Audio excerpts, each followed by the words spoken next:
What up, what up, what up? It's your boy Ray V. Let's get it. Sad boy. Sad boy quote of the day. F ain't for fields, it's for fantasies. So let's get into our deepest fantasies, baby. I'll give you a third for him, though. Screen recording's not working right now, so I'm just gonna have to put screenshots on the board. I'll let you guys see it that way. Sorry about that, technical difficulties. But it's a work on your team Wednesdays today. We're gonna go over that poor soul in that same league from last week. May cause side effects. Jay Cruisin. This guy sucks. You guys probably don't remember the name, but he's that guy who had like 4 running backs, 4 bum running backs on his team. I don't know what he's been doing. I don't know what's up with him, but I will try to do the best I could with this guy's team. So let's get into it. You guys, Drake Maye, Jalen Wright, Algier, Nico Collins, Josh Downs, Tucker Kraft, Dalton Schultz, Jalen Coker, Fairbairn as his kicker, Roquan Smith and D. Winters as his IDPs. That's his starting lineup. And on his bench, he got Tyler Shuck, Jerome Ford, Tank Bigsby, Demario Douglas, TJ Hawkinson, Okereke, and he has 4 empty bench spots. So he probably already dropped some guys. So on his taxi, he has Tez Johnson and Chimere DK. So for his draft picks, he has 103, 106, 108, 206, 303, 403, and 407. He has his own 2027 picks, as well as an extra 2027 first, 2 extra 2027 seconds, and an extra 2027 fourth. And in 2028, he has all of his own picks, and an extra first, and an extra second. Though it looks like he's going for the rebuild.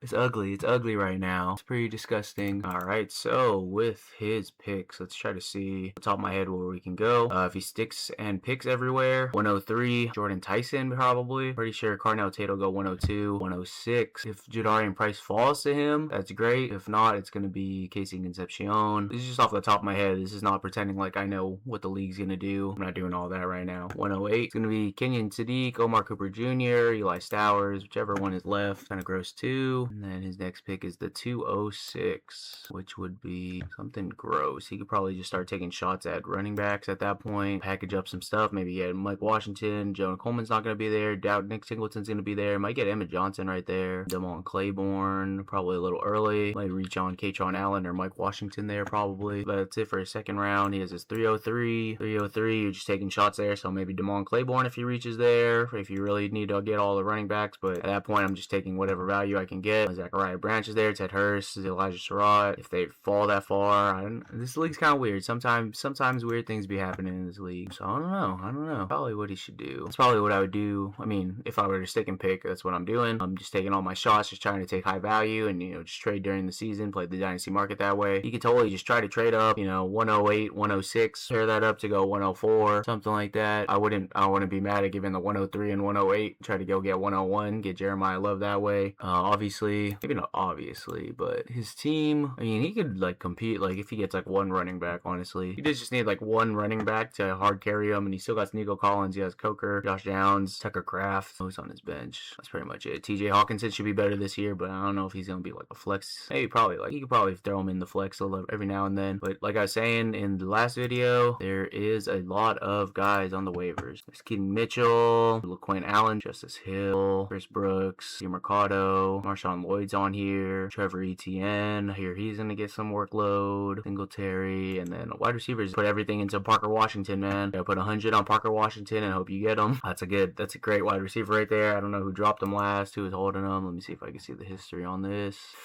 Ooh, it was the boy Martin Martian, dropped him on December 2nd, 2025. For what, man? He was the guy that dropped him. Guy we did last week. What a bum. Could have had extra receivers. I don't know. He probably had too many. Probably wanted to hold all his running backs or something. But Parker Washington's there. It's an automatic wide receiver 3 at least. He's definitely your flex type of player. Probably wide receiver 2 upside. Got Jalen Naylor on here too. What else do you have? Flournoy, Jalen McMillan's here. Jack Besh, Darnell Mooney, Kendrick Bourne. Bunch of guys who could be something. Definitely guys that you want to just have on your roster and you could just sell them. Taquan Thornton. Don't think Royals is on here. Tolbert's here. Tight ends. Just gonna quickly go over because we went over it last week. If you really want the in-depth of everyone's teams, you want the in-depth of every single waiver wire, you gotta watch last week. Sorry, I'm gonna do it to y'all. Like that. Juwan Johnson, Gunnar Helm, Pat Fryermuth, Gesicki's on here. Dulcich. There's a bunch of guys on the waivers right now who definitely shouldn't be on our waivers. I don't think our bench is that deep, but we have 12 people in our league. Definitely should be raw rostered. Met's on here. Noah Gray, if you want backup tight ends. Darnell Washington's on here. You can pick up all the tight ends you want during the draft. Raridon, Oscar Delp, Justin Jolie. So it's definitely what he needs to do. Definitely would work on trying to trade those draft picks up. Probably what his best option would be. Try to go get Jeremiah Love. If not,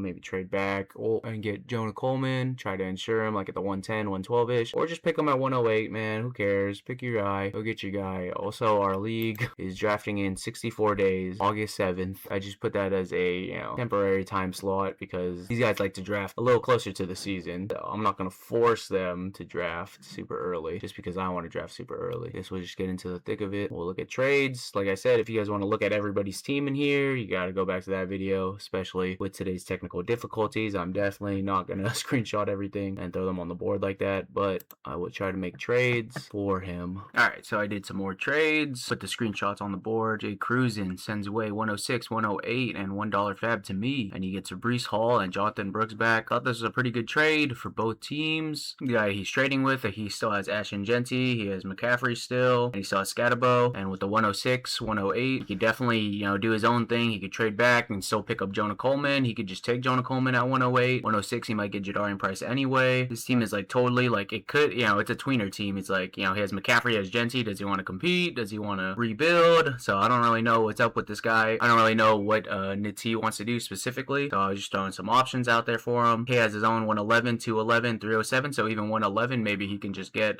Jonah Coleman himself right there. Something like that. So I thought this will work well for Jay Cruzen just because he really needs running backs right now. And his receivers are okay. He got 3 good receivers that they're startable. So, and he could fill out with the rest of his draft. If a trade like this goes through, he still has his 103. He can definitely play Jordan Tyson weekly. So next trade. So it's going to be something similar, but it's going to be 106, 206, and 103. And then he's going to get T. Higgins, Breece Hall, and Jonathan Brooks. So essentially, he does have to give up 103, Jordan Tyson probably, but he does get to keep his 108. He's still going to get a younger receiver right there, but he's going to get T. Higgins to just straight up play weekly. Breece Hall, Jonathan Brooks, they're all just going to jump right into his lineup. F them picks, man. Do the Rams. We don't need them picks. Jordan Tyson would have been nice, but, T. Higgins, pretty good consolation prize, I would say. Keep your 108. You can get Omar Cooper Jr. you want. You get Kenyon Sadiq.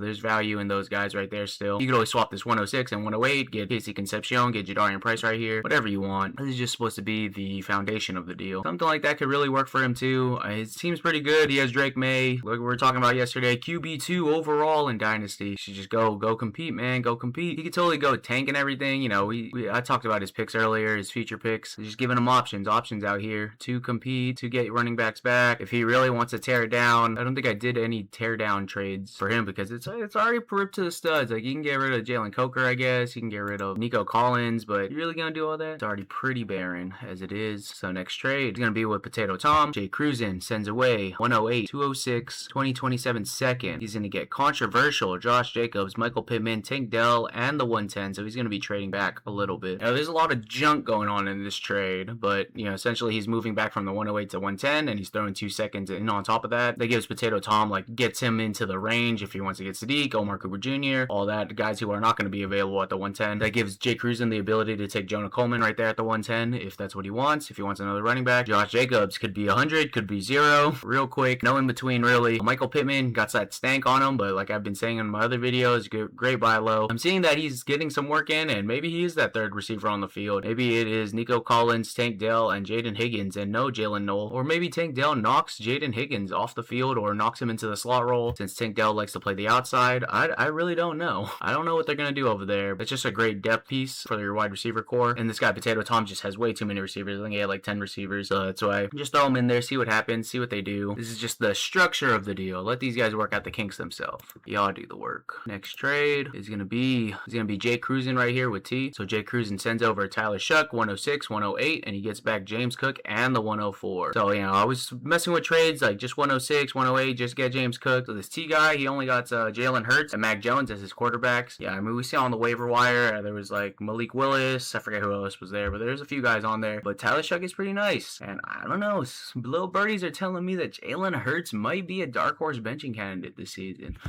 Might be. He might be. I don't know what to tell y'all. This is my sources are saying. So, hey, may as well throw Shuck in there and just see what happens. Obviously, you know, this doesn't work out. Take Shuck out. Take that 104 out. Just give 106, 108 type thing for James Cook. Something like that. Y'all work it out. Y'all got this. Final trade right here is going to be with Jay Cruzen and TMC7. TMC7 is going to send over Wan'Dale Robinson, RJ Harvey, Travis Hunter. All guys who got nuked. All guys who got nuked by the draft or nuked by the offseason. Travis Hunter news. You know, there's all these wide receivers over there. He's gonna switch over to full-time cornerback, blah blah blah blah blah. RJ Harvey, Jonah Coleman went over there. They re-signed J.K. Dobbins. You just need a flex piece. You just need a running back who can get you some points, more than Algier, more than I forget who, Jalen Wright, whoever else he has. You know, Wan'Dale looked like he's gonna be the guy over there in Tennessee until they took Carnell Tate. So that's great. He takes a tremendous hit. He's fallen, but he's still gonna be good. And Jay Cruzen just sends over the 108 and 303. You probably squeeze a little bit more out of him, honestly. I mean, I don't know how this guy feels about Travis Hunter. Maybe he has buyer remorse. Maybe he just hates his life because I think he took him like at the 103 or something. He took him pretty high last year. So maybe he's in his feels about it. Maybe not. I don't know. Maybe he does like draft picks. He likes sending away draft picks. He loves getting back draft picks.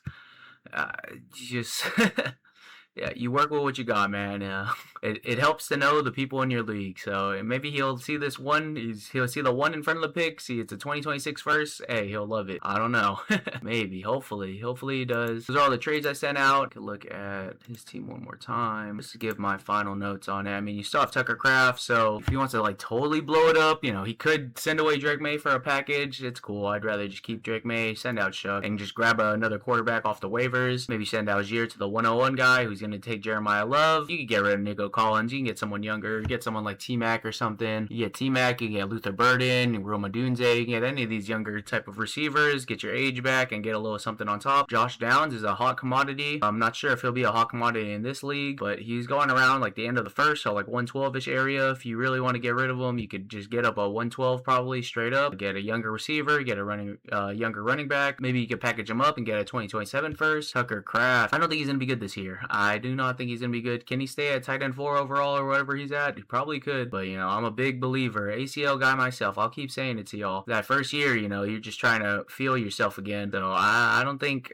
on the NFL field, it takes some time. It takes some time to come back to your regular self, feel like your regular self, make the same cuts that, you know, were always with you. Right now could be like a peak value, peak time to sell him, you know, and if he sucks the next year, then you could trade for him back. That's always the logic in things, but people always get caught up. They're like, oh, well, I already paid a first and a second for Tucker Kraft last year. He sucked, so now I'm just going to keep him. Sunk cost fallacy, baby. In theory, you should be able to get him back for less than what you sold him for. In theory, of course, because, you know, he didn't produce this year. That's always the move to do. I think I pulled it off like once. I don't remember who it was. I think I did that with Chris Godwin, actually. I sold him at his peak when he was like a wide receiver 4 or whatever he was when he started the year. You know, he broke his ankle. And then I traded for him back like when he was, you know, he had a bad year, obviously, and he was injured. And I think I traded for him when he started the season off slow the next year. Something like that. It feels really good when you can play the market perfectly like that. It doesn't always work, and it's always in theory. You don't really take into account the like new managers' feelings about it and how invested they are in their players and stuff. Jalen Coker, you could probably send him off to the Bryce Young manager maybe, or, you know, wait for a few games for him to get hot. He's going to be the wide receiver 2 over there and send him out. That's all you really have to just knock everything out. I mean, you could send out TJ Hawkinson too. I think he's going to have a good resurgence year this year. Should be better recovered from, I believe he had an ACL 2 years ago, but now he also gets Kyler Murray, so he should be better. Might have to wait a few games for him. Tank Bigsby, you know, send him to the Saquon guy, but I think the Saquon guy has 50 running backs, so good luck with that. There's not too much else to strip down. If you really want to strip it down, though, Nico Collins, Josh Downs, Tucker Kraft if you want. You want to try to play that little swing game, Jalen Coker, and obviously Tyler Shuck. But everything else,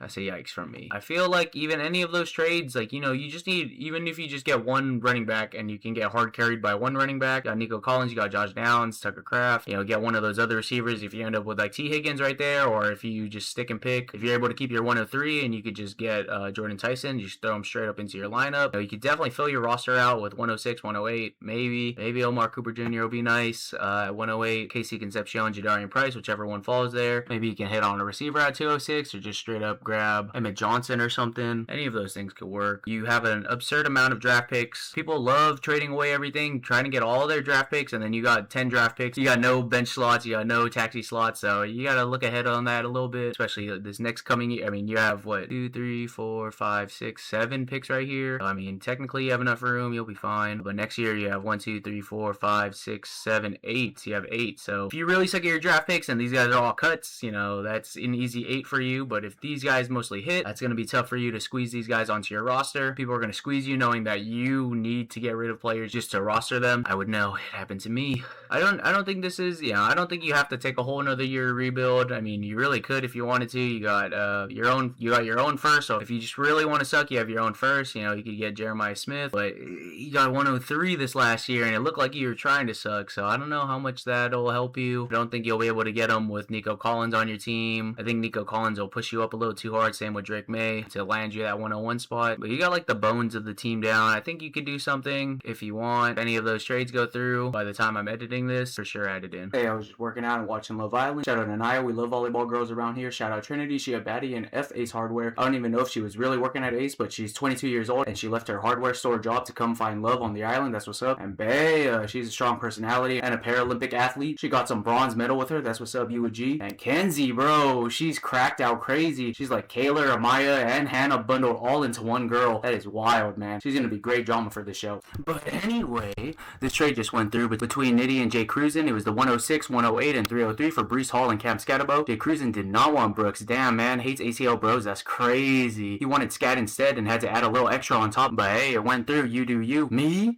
Personally, would have taken Brooks at the price I said, if that was an option, of course. I don't know how Nitty reacted to the original offer. I'm glad I helped make the structure of the deal and it was there. Jay Cruzen texted me that he was going to make this offer anyway without me. Nah, you weren't. Nah. Just give me my credit. I put it all together. I'm the most elite middleman there is, baby. But do y'all like the trade? Nitty still has CMC, Genty, and Brooks in his arsenal as well. And this was the one trade that went through today. I wonder what Jay Cruzen's game plan is now. Will he make some more trades today? This trade does push him more towards contending as he got 2 starting running backs straight up and only had to give up some picks. He still has his 103 and 2 2027 firsts in his bag too. What do y'all think he should do? What would y'all do? It's a little chaotic today with this failed screen recording, and now I'm throwing up a bunch of screenshots on there, but I still hope you guys like to work on Yo Team Wednesday. I hope you guys liked it. I hope this guy likes it. I hope the trade partners I try to pair him with like it. I hope some trades come out of this, honestly. I live for the trade movement. I live for it, man. Especially when you see that there's some teams that just suck, and there's some perfect partners for them right there. Sometimes they just need a little bit of a push. Sometimes you just got to play matchmaker for them.